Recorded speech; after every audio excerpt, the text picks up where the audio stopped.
Master minds commerce చదవాలనుకునే 10th inter విద్యార్థుల తొలి ఎంపిక.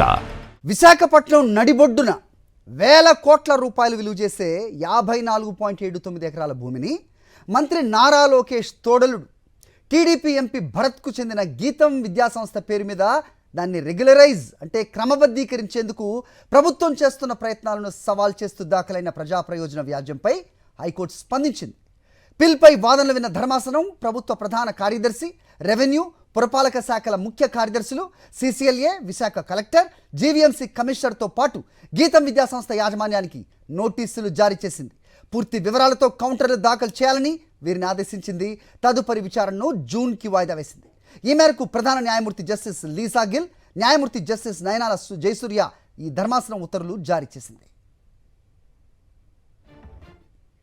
విశాఖపట్నం, రిషికొండ, ఎండాడ గ్రామాల పరిధిలో పర్యావరణ పరంగా సున్నిత ప్రాంతంలో ఉన్న 54.79 ఎకరాల భూమిని గీతం విద్యాసంస్థల యాజమాన్యం కబ్జా చేసిందని, దీన్ని అడ్డుకోవాలని కోరుతూ గుంటూరు జిల్లా నంబూరుకు చెందిన society for protection of constitutional rights అధ్యక్షుడు, న్యాయవాది డాక్టర్ గోచిపాత శ్రీనివాసరావు హైకోర్టులో పిల్లు దాఖలు చేశారు.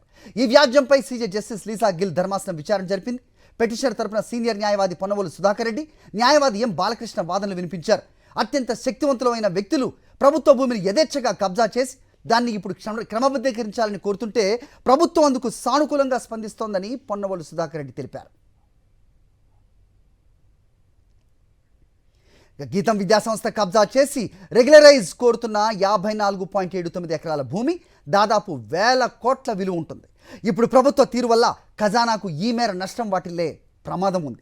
కబ్జా చేసిన భూమిని సొంతం చేసుకునేందుకు గీతం సంస్థ ఎన్నో ఏళ్ల తరబడి ప్రయత్నిస్తోంది. దీన్ని గత ప్రభుత్వం అడ్డుకుంది. ఇప్పుడు ప్రభుత్వం మారటంతో సదరు విద్యాసంస్థ యాజమాన్యం తిరిగి ఆ భూమిని సొంతం చేసుకునేందుకు ప్రయత్నాలు మొదలుపెట్టింది.